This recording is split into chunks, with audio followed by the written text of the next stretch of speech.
得知怀孕的时候，我刷到一条微博：哥哥为了救我，娶了不爱的女人怎么办？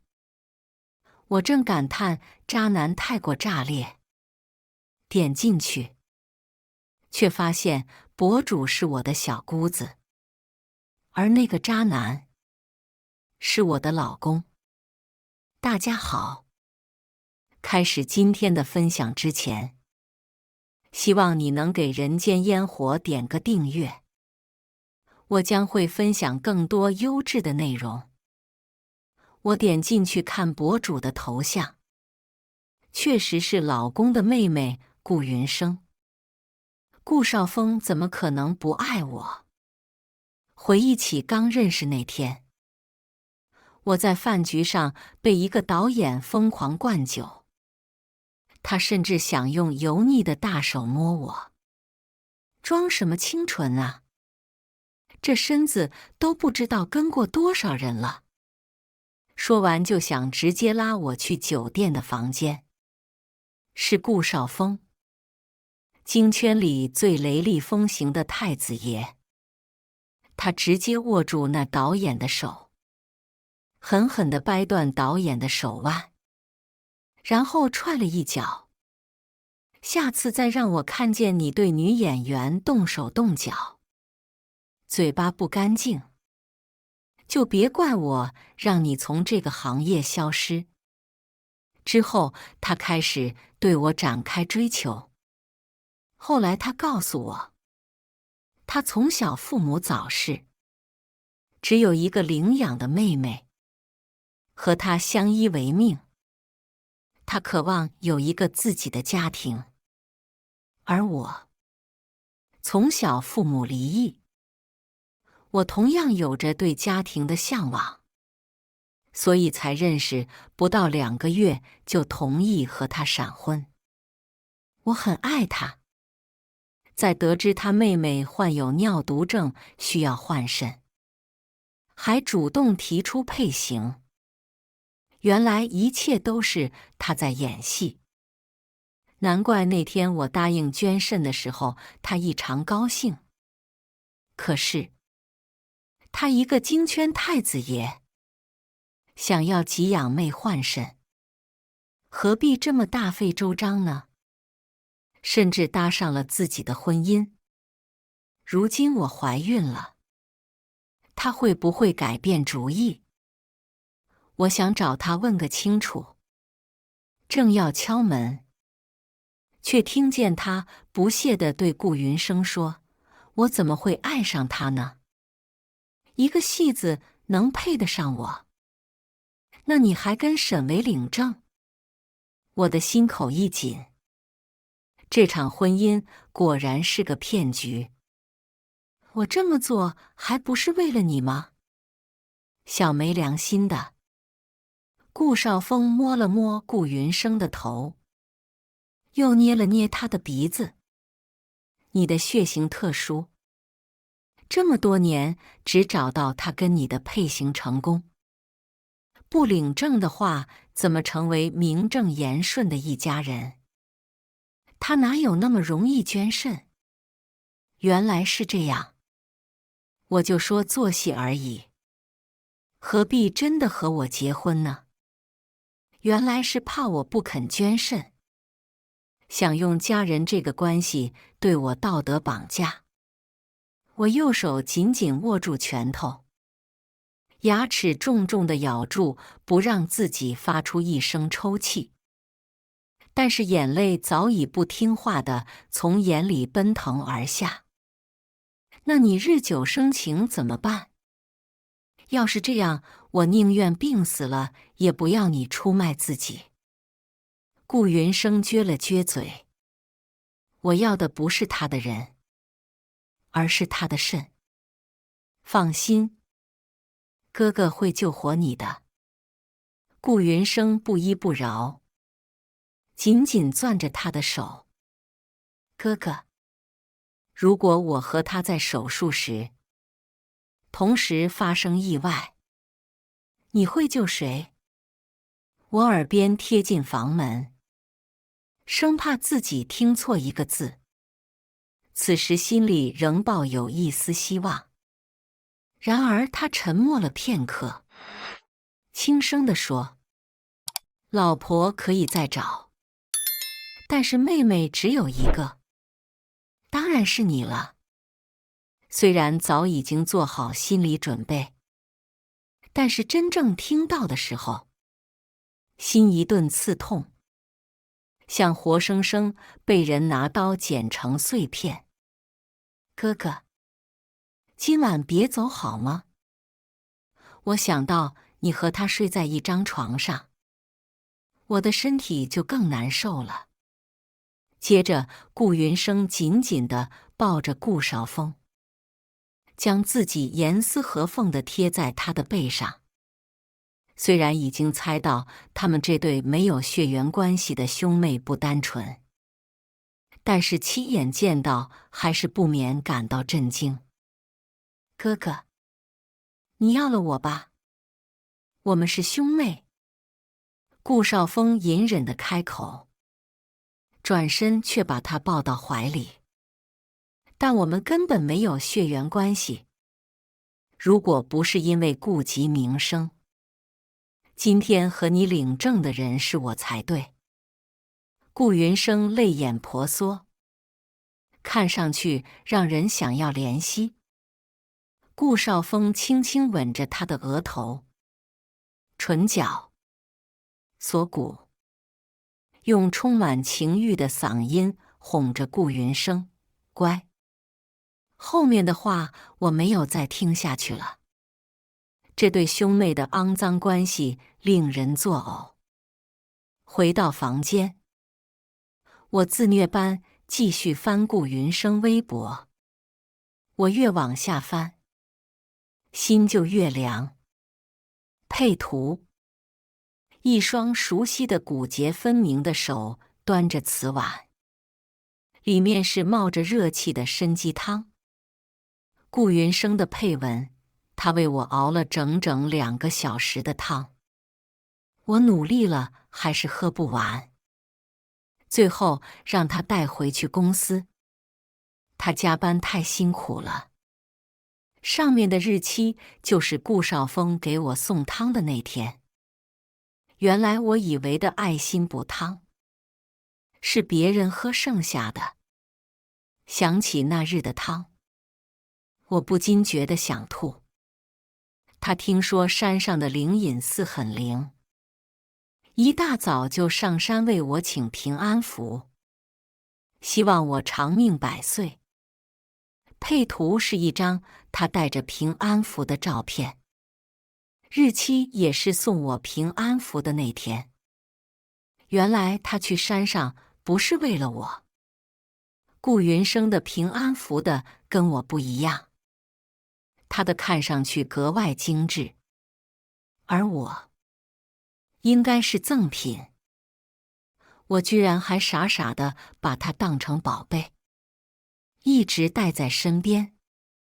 想起上次拍戏带着它，不小心掉到了水里，我急得在水里捞了整整1晚才找到，接着发高烧了1周。但还是觉得很庆幸，因为能失而复得。我的心里就像被一根根针扎了一样，是很密集、很刺骨的痛。但那不是因为顾少峰，而是为我自己。我翻到了最近一条，是他跟我求婚的那天，随口提了句想看烟花。没想到他真的包下整座山头，为我放了一整晚的烟花。配图是9宫格的烟花照片，中间那张的烟花是 F 爱心 S。我一直以为那是顾少峰和沈维，原来是顾少峰和云生。看来是我自作多情了。女人如果太爱某个男人，就会在他背叛自己的时候，疯狂为他找理由。并且绞尽脑汁寻找他过去爱自己的证据，以此来说服自己不要相信所见的一切。然而我发现，连过去的那些所谓爱我的证据，居然也是假的。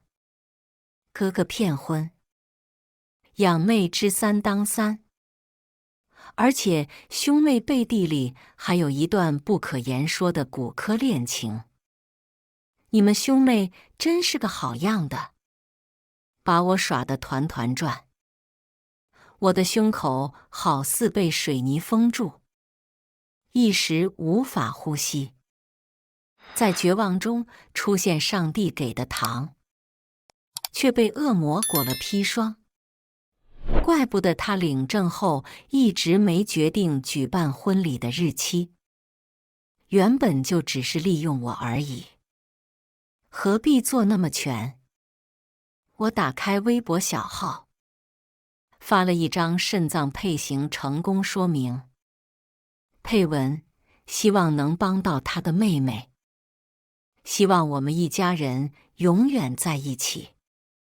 到时候网友知道了我为他妹妹捐肾，而他却背着我出轨，该是多么精彩的一场京圈风雨。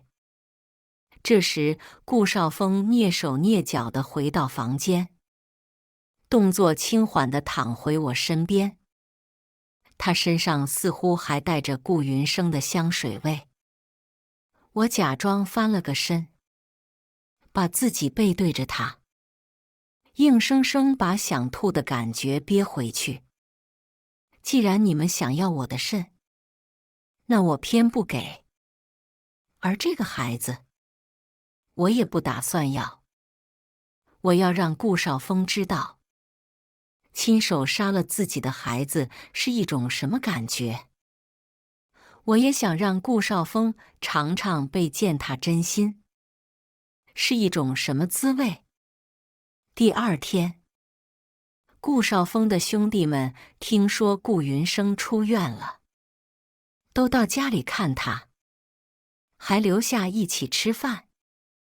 顾少峰娴熟地帮顾云生盛汤、布菜。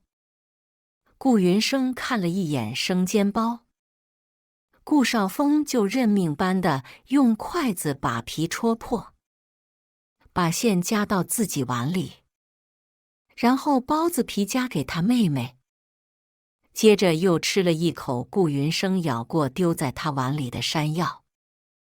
他的兄弟习以为常，似乎已经见过了180次。虽然是兄妹关系，但是情侣行为。顾云生有些得意地跟我笑道：“沈维姐，我从小体弱多病，我哥照顾我照顾习惯了，什么事都不让我做，也不放心别人做，他太宠我了。你不会吃醋吧？”被点到名的我表面上毫不介意，但是我比起嫉妒，更多的是恶心。我感觉自己不论是在顾家还是在他的朋友面前，都像个局外人。也对，这场婚姻本身就是演给我看的陷阱而已。是啊，嫂子，峰哥从小就是个妹控，你别介意。他们兄妹儿是一起睡的时候，嫂子还没出现呢。别说，如果是陌生人，还真以为峰哥和云云是夫妻呢。顾少峰眉头微皱，拿起旁边的勺子就朝他兄弟丢了过去。说什么呢？嘿嘿，开个玩笑。然而，他拿的是我的勺子。我默默弯下腰，掀开盖住双腿的桌布，却看到顾云生的脚轻轻地蹭着顾少峰的腿。他们居然在这么多人面前在桌布下调情。他们喜欢这种刺激是吧？我快速起来，假装没看见。顾少峰体贴地问我：“怎么了？”我朝他露出以往温柔的微笑：“没事，就是勺子掉了。”他拍拍我的肩膀，轻声说：“这点小事让阿姨做就好。”我让家政阿姨帮我拿了一个新的勺子。顾云生切了一声。不满顾少峰把注意力放到我身上，捡起来就好了，还拿什么新的？可是捡起来也是脏的，就算擦了还是有痕迹。我不喜欢用脏东西，不仅是勺子，人也是。顾云生在顾少峰看不到的时候，无声地翻了个白眼。不巧，被我看到了。我看向他的脖子，关心地问：“云云，你的脖子怎么了？感觉像草莓印。”一句话令所有人好奇，好奇地将目光都投射在他脖子上。李昊天睁大了眼睛：“靠！云云，你整天不是在医院就是在家，什么时候交男朋友了？”哇塞！哪个男的能把云云拿下？居然敢给云云种这么深的草莓！峰哥不得把他的狗腿打断，对吧？峰哥。顾少峰脸色有些不自然，不情不愿嗯了一声。顾云生赶紧把头发拨到前面，欲盖弥彰：“你们看错了，这是蚊子咬的。我又挠了一下，就这样了。我还没谈过恋爱呢。”别胡说！我故作相信。原来是这样，我还以为你在房间藏了个男人呢。顾云生眼神闪烁，磕磕巴巴地说：“哪有？我这病有什么资格谈恋爱？别耽误人家。”顾云生说完，装作一副伤感的样子，低下了头。顾少峰连忙安慰他：“顾家小公主要是没资格，谁有资格？”李昊天连声赞同：“就是就是。咱们嫂子的肾不是跟你配型成功了吗？到时候一定会治愈的。我们小公主康复后，别说谈一个，谈100个都不在话下。”众人听到他这耍宝的话后，都被逗笑了。除了顾少峰。也对，他怎么希望看到妹妹和别的男人在一起呢？这么多年的相处，恐怕他早就把顾云生当作他的所有物了吧？李昊天又开口问他：“那云云喜欢什么样的男生？到时候说不定我可以帮你物色一下。”顾云生若有所思地用手托着腮：“我喜欢比我高1个头，有8块腹肌的，眼睛是内双的，鼻子高高的，穿西装有型的。”这感觉在描述某个人啊。云云妹妹，你该不会有暗恋对象吧？听你这描述，这人好像在哪见过。我看着他们猜来猜去，不免感到好笑。顾云生就差把顾少峰这3个字说出来了。我装作一副恍然大悟的样子，看了一眼顾云生和顾少峰，饶有趣味地问：“原来云云喜欢自己的哥哥，顾柯呀？”话音刚落，顾云生脸色瞬间变得煞白，没了刚刚的得意自在。这时顾少峰手里的酒杯掉落到地上，哐当摔了个粉碎。沈维，你胡说八道什么？信不信我撕烂你的嘴？他突然走向我，推了我一把，开始先发制人。顾少峰也冷漠地看着我，其他人更是连大气都不敢出，气氛冰冷到了极点。我淡笑着说：“开个玩笑而已嘛。”你怎么反应这么大？顾云生意识到自己有些失态，干脆看向顾少峰。顾少峰脸色有些难看，但是依旧保持镇定，对顾云生说：“怎么跟嫂子说话的？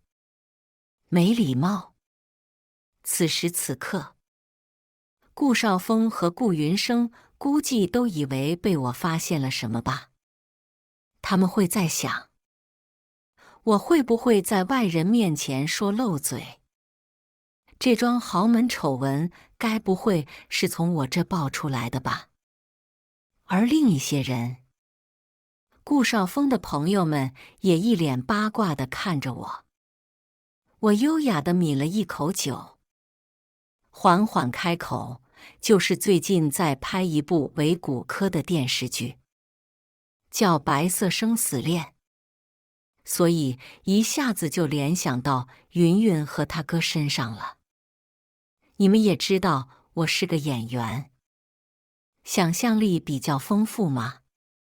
刚刚都是我乱说的，你们可千万不要乱想哦。电视剧是电视剧，生活是生活，现实中哪有那么多畸形的爱？”李昊天豁然开朗，夹了块牛肉放到嘴里，含糊地说：“我就说嘛，云云最多就有点恋歌情节，骨科倒不至于。”顾少峰冷冷地扫了他一眼，这还不如不解释呢。啊，对对对，顾家是什么家庭？怎么可能出现兄妹畸恋这种乱伦戏码？就是，你们也别怪嫂子了。演员想象力确实比较发散。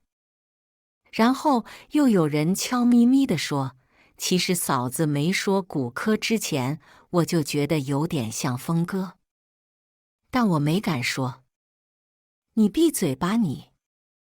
还说，其实也不算骨科。云云以前不是还姓张？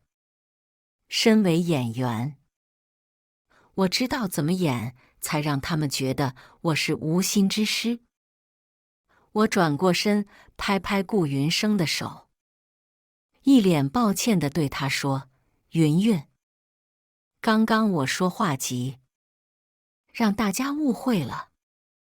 其实我脑子里都是剧本跟剧情，你可别介意啊。”顾云生心里恨不得让我滚出顾云生家，不过在顾少峰的注视下，他还是挤出一丝笑容：“是我刚刚反应太激动了，我也有错。”错了吗？恐怕他真实想法不是这样吧。不过没关系，这才只是开始而已。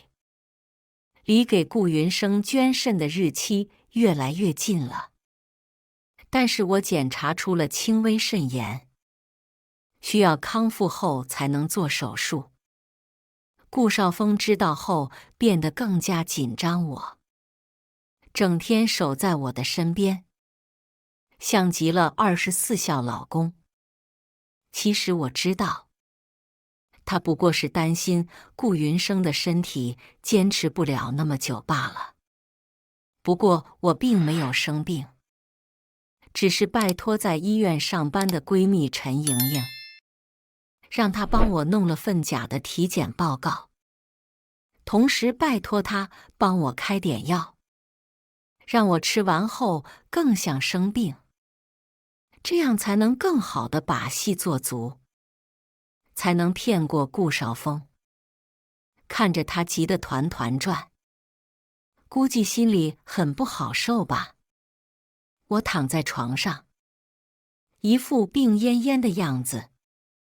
老婆，我特意为你熬的粥，你趁热吃了吧。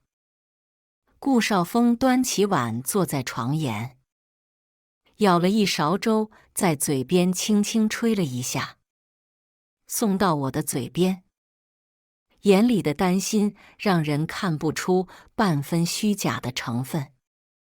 如果是以前，我真的会感动。除了家人，他是第一个喂我吃饭的人。可是现在，我只觉得这碗粥掺杂了虚伪和背叛。他或许更应该去当演员。粥的味道越来越近，往我鼻子里窜涌。我突然觉得胃里翻江倒海，飞快跑到浴室，抱着马桶吐了起来。怎么了？胃不舒服？要不请家庭医生过来看看。顾少峰追了进来，拍了拍我的背，关心地问：没事，就是昨天吃了冰的，胃有点不舒服。顾少峰给我递了杯水漱口，然后将我抱回到床上，帮我把被子盖好，低下头吻了吻我的嘴唇。好好休息，一会想吃了我再帮你热。谢谢老公。睡吧，我在这里陪你。但是他刚说完这句话，手机就震动了。我认的那个头像是顾云生。老婆，我有个电话会议要忙，一会再来陪你。何必呢？如果和顾云生清清白白，只是家人的关系，为什么要骗我说是工作的事情？他出去之后，我偷偷地跟在他后面，果然又进了顾云生的房间。哥哥，你最近对沈维未免太关心了点，你是不是真的爱上他？见他不回答，他又问：你说呀，你是不是真的爱上那个女人？顾云生双手捶着顾少峰的胸口，气急败坏地看着他。别闹了。顾少峰抓住他的手，把他抱在怀里，安抚道：我只是担心他身体不好，影响了你的手术。你别想太多，我不相信，除非你要了我。顾少峰一怔，把他从自己的怀里拉开。顾云生见他这副犹豫的样子，眼泪一滴一滴地落到地上。为什么？为什么你每次都不肯做到最后？云云，我们是兄妹，没有血缘关系的兄妹。我们在一个户口本。那你亲我的时候怎么不说是兄妹？你抱我的时候怎么不说是兄妹？你就是过不了心里的那关。你走，你走，去找那个女人好了。别这样，云云，你是我最亲的人，也是我最爱的人。顾少峰抬起手给他擦了擦眼泪，吻了吻他的额头。我不想再偷听这对见不得人的兄妹虐恋，生怕自己下一秒再度被恶心的想吐。或许是因为肚子的宝宝也感受到了，我恶心的感觉前所未有的强烈，抱着马桶吐了半天，差点把胆汁都吐出来。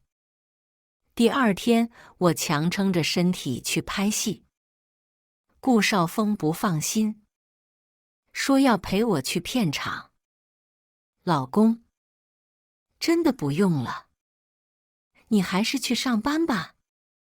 没关系，公司的事没有你重要。在车上，我故意装作想到了什么，试探着问他：老公，你喜欢小孩吗？喜欢呢，我最喜欢小孩子了。如果我说我怀孕了，你还会让我去捐肾吗？顾少峰猛地握住我的手，不敢相信地问我：你真的怀孕了？我看着他的双眼，孩子和妹妹，你会选择谁呢？妊娠不能捐肾，所以他只能二选一。接着，顾少峰抿了抿唇，思考了良久。老婆，这个孩子不能要。我好像听到心里有一个碎掉了的声音，虽然早就已经猜到，但还是会忍不住抱有幻想。我真是傻。老婆，云云的身体不能拖，我们还年轻，孩子以后还能再要。我以后可能会有很多个孩子，但妹妹只有一个。我突然扑哧一笑，对他说：骗你的，我没有怀孕。顾少峰不确定地盯着我：真的吗？你刚刚……我只是想到最近剧组里的小演员，觉得他很可爱。如果自己的孩子以后也这么可爱就好了。我给你看看他的照片。诺，是不是长得很可爱很好看？顾少峰也淡淡一笑，舒了一口气。那就好。老婆，以后我们会有孩子的，他一定也会很好看的。我点点头，然后转过头看着车窗，让风吹干眼眶里即将掉落的泪水。此时不知道是肚子里的宝宝听到了在抗议，我的小腹暗暗传来一阵密集的绞痛。笨蛋，早就知道答案了不是吗？半路上，顾少峰接到了顾云生的电话。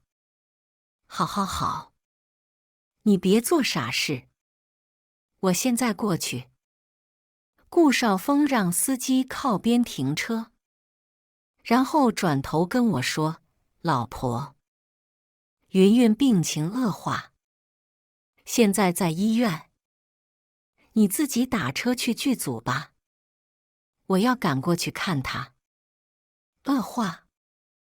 昨晚不是还力气挺大，声音挺洪亮的吗？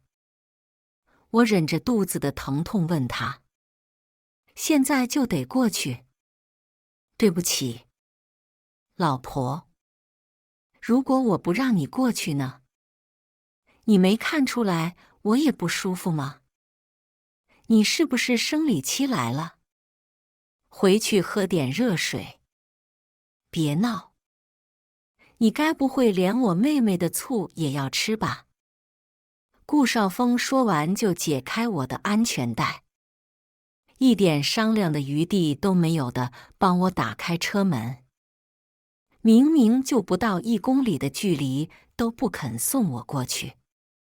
顾少峰，你可真狠！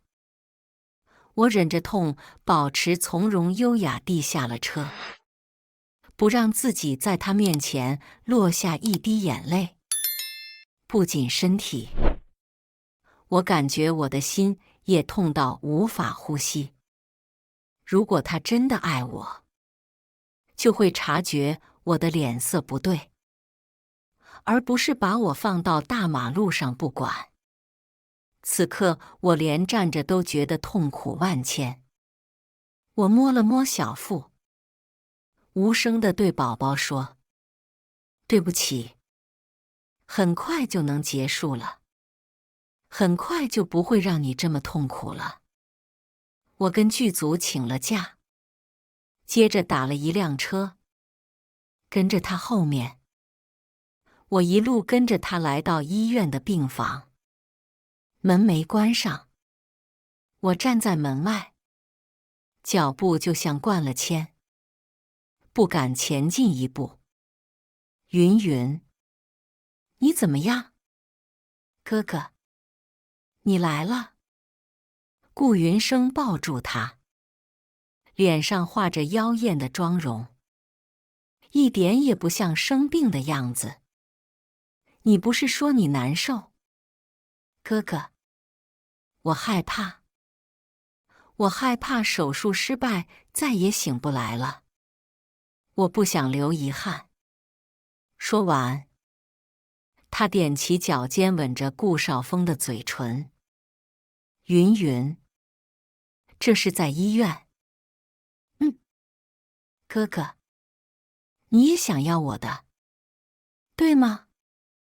而且，医院不是更刺激吗？顾少峰再也忍不住，反客为主吻住了他。两人双双倒在床上。此刻的我没有空再去悲伤，因为顾少峰已经将我的爱意消耗殆尽。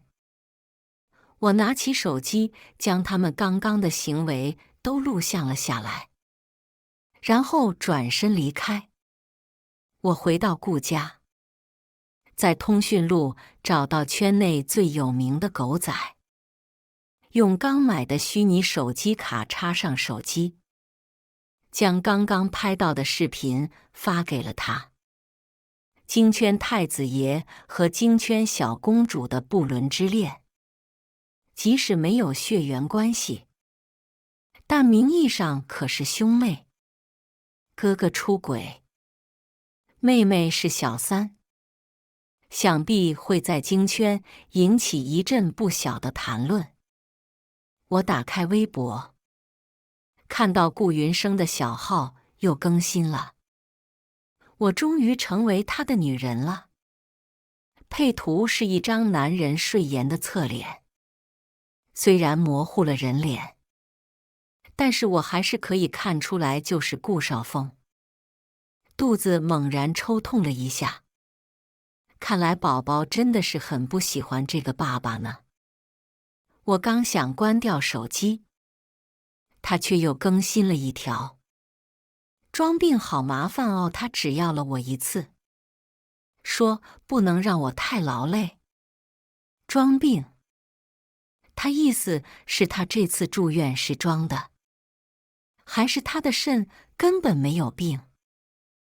我来到顾云生的房间，从他的抽屉里找到他的病历，诊断结果为轻微肾炎。难道他让医生帮他伪造病历？我把病历拍了下来，然后让刚好在同一家医院工作的闺蜜陈莹莹帮查一下顾云生这些年在医院的诊断记录。几个小时后，闺蜜就发来了顾云生的病历。他3年前开始患上肾炎，但是很快就治好了。可他却继续装病，并且越装越严重，甚至到了要换肾的地步。他应该很享受顾少峰紧张他、照顾他的样子吧？但是，这不是他明明是健康的身体，却夺走别人健康器官的理由。或许在他的眼里，别人的生命安全一点也不重要。我让陈莹莹帮我把病历打印出来，我准备送他们兄妹一份大礼。顾少峰不是想要我的肾吗？很快，圈内第一狗仔就将视频发到各大舆论网上，一下子占据热搜前列。京圈太子爷顾少峰婚内出轨，对象竟是豪门畸形三角恋，小姑子之三当三。京圈大佬顾少峰激战重症病人，到底是人性的扭曲，还是道德的沦丧？底下吃瓜网友激情上线：你们有钱人真会玩，居然玩骨科，可怜沈巍。我还挺喜欢他的戏的，没想到被自己的小姑子挖墙脚了。哭哭。虽然听说妹妹不是亲生的，但是从小看着长大的妹妹，怎么下得了手啊？而且顾少峰都结婚了耶！渣男，恶心！我翻开着网友的评论，不禁感叹他们的言辞犀利，简直成了我的嘴替。我正看着评论，这时顾云生突然闯进了我的房间。你都看到了吧？我冷笑一声，然后放下手机，站起来看着他。应该说全世界的人都看到了吧？顾云生拉开自己的拉链，指着锁骨的吻痕。没错，我昨晚就是和哥哥在一起。明明是我先遇到他的，我们才是相爱的。你才是那个小三。我看到他的锁骨，上面那抹深红刺痛了我的眼。想起和顾少峰在一起的时候，每次情到深处，他也最爱吻住我的锁骨。可是曾经的缠绵，如今却让我厌恶不已。顾云生有些得意地指着草莓印。男人的身体是最诚实的，他心里爱的人是我。你一个18线小明星，真以为能进得了我家的门？还不是因为你那颗跟我匹配成功的肾？别痴心妄想我哥会爱上你，他真是又傻又坏。大多数男人对送上门的女人，只要长得不太丑，都是本着不睡白不睡的态度。然而他们大都并不会真的负责。女人就像一本书，男人们往往只想翻它，而不想买它。我不冷不热地说，他爱不爱我都没关系，只要我一天不跟他离婚，我就一天还是你的嫂子。说不定以后我们还会补办婚礼，到时候可以邀请你来当伴娘。接着我又补充道，对了，要是哪一天我和你哥离婚了，你也别太高兴，因为你和你哥在一个户口本，不能领证哦。就算是收养的妹妹，没有血缘关系，但是你至血亲也是血亲，在法律上是禁止通婚的。而且谁不知你们是兄妹？哥哥娶妹妹，以后怎么在京圈混？看来这辈子注定要偷偷摸摸的哦。顾云生恼羞成怒，扬起手准备打我。你这个贱人，我要杀了你！住手！顾少峰不知什么时候出现，过来把他拉开。哥，你放开我！顾云生怒目圆睁地看着我：“你先出去，我和你嫂子有话要说。”顾云生听完跺了跺脚，出去时把房门重重的一关。顾少峰走近，伸出手想要抱我。老婆，我可以解释，你别过来。我嫌脏。我后退了一步，看着他。事到如今，我只想问你一个问题：你是不是一开始就是故意接近我？你根本不爱我，所做的一切都是为了给顾云生换肾。顾少峰慌了，带着歉意说：“老婆，我是真的爱你。我一开始跟你在一起，确实是因为你跟云云的肾匹配。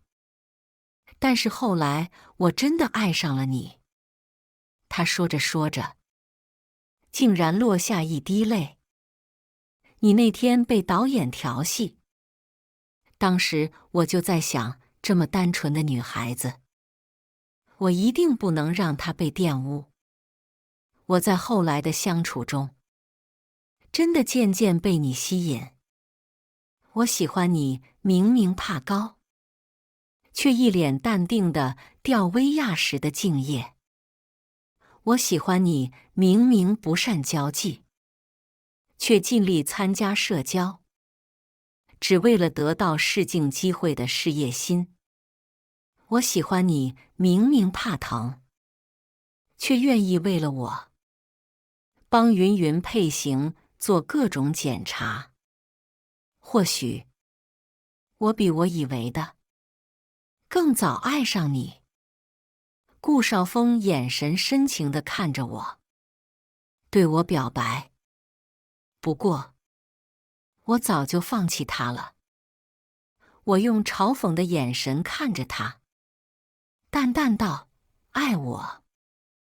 那昨天跟顾云生滚床单的是谁？你要不把你脖子的草莓遮一遮，再跟我说这样的话。你骗我可以，别把自己也骗了。”顾少峰有些不知所措，狠狠地打了自己一巴掌。他问我：“老婆，我错了，我那是鬼迷心窍，一时糊涂。你要怎样才相信我真的爱你？怎么样才肯原谅我？”我冷笑一声，定定地看着他。如果你同意我拒绝给顾云生捐肾，我就相信你。怎么样？顾少峰脸色一变，紧抿了抿薄唇，犹豫了神久。他缓缓地开口：“对不起，她是我妹妹，我没办法看着她死。她的选择一直都是顾云生，我何必多此一举呢？”我转身去抽屉拿出一份文件，丢到他的脸上。顾少峰接住一看，难以置信地看着我：“离婚协议书？你要跟我离婚？”“没错，内容我已经找律师拟好了。放心，该要的我一分都不会让，多给的我一分也不会收。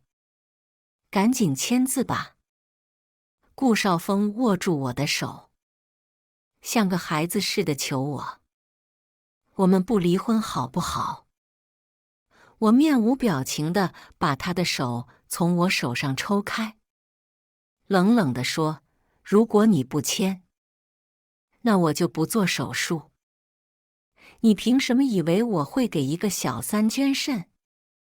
反正你自己不是说妹妹只有一个，离了婚又有什么关系？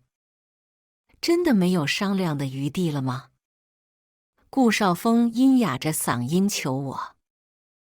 我第一次在他脸上看到颓败感。没有。如果你不同意，那就法庭上见。顾少峰沉默了半晌，终于点头同意。剩下的事我会交给律师处理。你放心，我做手术那天会通知你的。毕竟，我还要你亲眼见证自己是怎么杀死自己的孩子的。手术的那天，顾少峰一直没接电话。我点开顾云生的小号，发现他又更新了。我今天突然好想吃奶油蛋糕，哥哥说要自己帮我做。嘻嘻。我登录自己的账号，发了一张清宫手术同意书，配文：宝宝，对不起，希望你下次找个幸福的家庭再投胎。我算了一下时间，东西差不多也该送到顾少峰手上了。另一边，顾少峰收到一个急件，他以为是公司有什么重要文件，连忙打开，然后看到的是顾云生的病历和体检报告。顾少峰手紧紧地攥着文件，手臂上的青筋暴起。这时家里的座机响了，家政阿姨跑过去接，太太今天做手术，现在在医院。顾少峰听完，连鞋子都没换，接着拿着车钥匙跑出去。哥哥，你要去哪呀？不是说给我做蛋糕吗？顾云生跟了出来，不明所以地问他。顾少峰冷冷地看了他一眼，咬牙切齿地说：“我回来再找你算账。”顾少峰来到医院的时候，我已经在做手术了。人呢？陈莹莹看着穿着拖鞋的顾少峰，不想搭理，但还是回了他。他已经进去一会儿了。顾少峰全身血液倒灌，他不想沈维无辜失去一个肾。医生，求求你，不要再继续了。顾少峰发疯了似的在手术室门口拍门，但是却没有人理他。他痛恨自己没有早一点发现，没有早一点阻止。顾少峰想到沈维那么怕痛的一个人，现在一个人在里面做手术，该有多害怕？如果他在手术时出现什么意外怎么办？他越想越难受，然后那拳头狠狠像砸了医院的墙壁，直到手上出现了血液。他仿佛想用这种方式惩罚自己。陈莹莹冷眼看着他，觉得这种表演型人格真的太颠了。还好自己闺蜜和他离婚。喂，你能不能冷静一点？这里是医院，你这样发疯，能不能考虑一下别人的感受？这时手术结束了，我被护士推了出来。老婆，你没事吧？对不起，我应该早点发现云云的病是假的。我对不起你，让你白白取了一个肾。我看着脸上满是眼泪，头发乱糟糟的顾少峰，觉得可笑极了。迟来的深情比草贱。我向他招了招手。刚做完手术的我有些虚弱，我示意他把耳朵凑近我的嘴。其实我没有白白被挖肾。顾少峰瞳孔放大，不自觉露出一抹惊喜，随着又眉头一皱，不解地问道：“那你在里面？”因为我做的不是取肾手术，而是清宫手术。我和你一起杀死了我们的孩子。说完，我因为太累昏睡了过去。我睁开眼，看见顾少峰一脸担心地看着我。你走吧，我不想看见你。他深吸一口气，有些低落地说：“为什么怀孕了不告诉我？我是孩子的爸爸，告不告诉你有区别吗？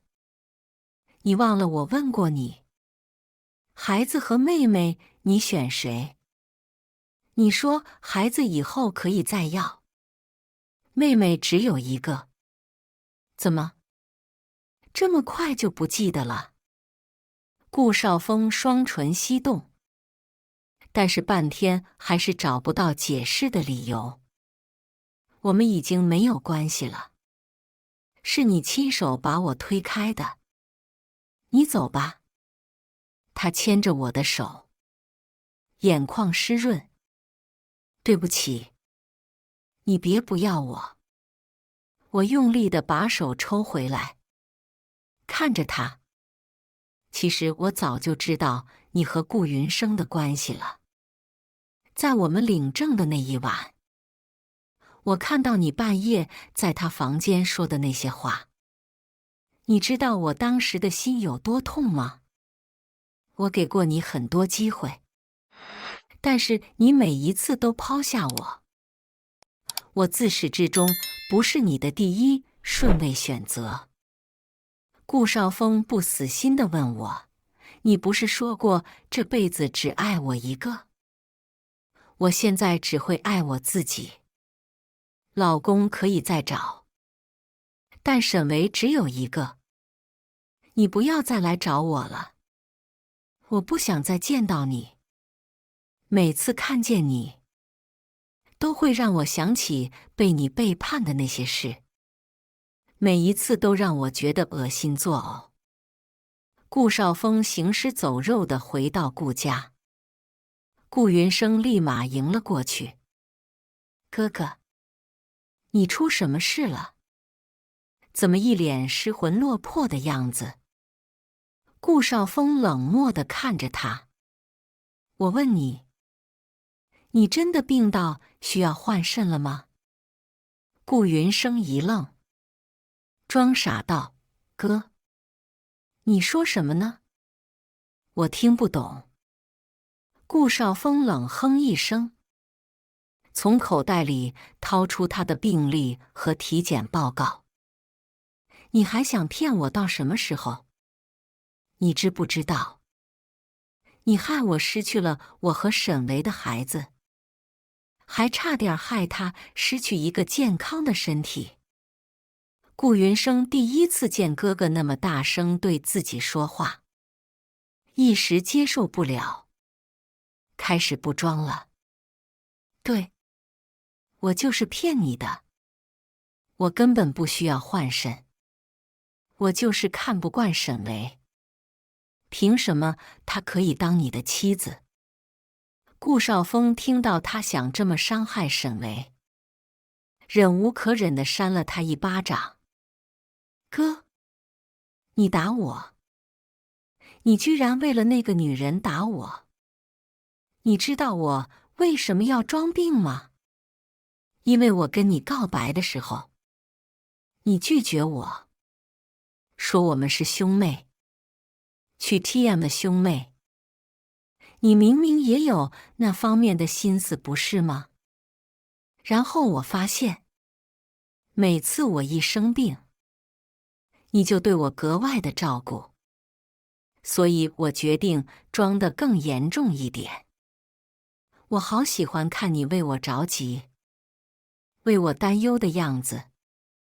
可是自从沈维出现，你的目光就不再只容下我一个人了。他一个戏子，他配不上你。顾少峰像看怪物一样的看着他。够了，我今天就清楚的告诉你，我爱的人是沈维，我和你的关系只能是兄妹，其他的不能再多了。既然你身体没事，那过几天我准备派你去海外的分公司历练，你这辈子都别回来了。顾少峰说完，看都不看他一眼就上楼了。顾云生知道他已经放弃自己了，终于憋不住，跪在地上开始嚎啕大哭。几日后，顾少峰在医院的手术室门外发疯砸墙的视频被人拍到，一段京圈太子爷医院砸墙、逼妻流产挖肾的视频传到了网上。我故意用小号点赞了这个视频，接着果然有人找到了我的小号，而且还有网友把顾云生的微博也顺藤摸瓜找了出来，抽丝剥茧，还原了这个故事。在当代，不管贫穷贵贱，当小三的人都是不被待见的。很快，网友就冲了顾云生的评论区：“你怎么这么不要脸呢？居然喜欢自己的哥哥！京圈小公主之三当三，还装尿毒症晚期，真不把人命当回事！呸！你勾引人家的老公，怎么还好意思让他给你捐肾的？真恶心！要我说，他们兄妹都不是什么好东西，一起锁死得了。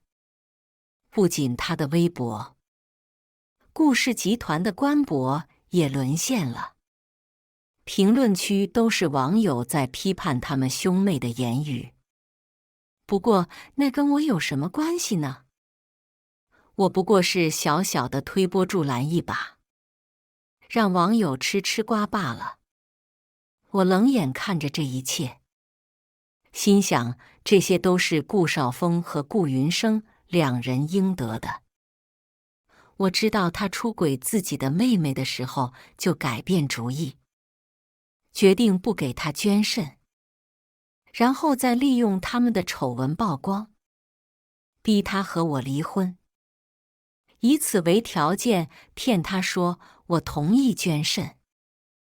本来想让在医院工作的莹莹帮我做个假手术，刚好我怀孕了，正好利用这个孩子。当他以为我在做取肾手术时，再告诉他我其实做的是清宫手术，让顾少峰1天之内体验双倍内疚和痛苦。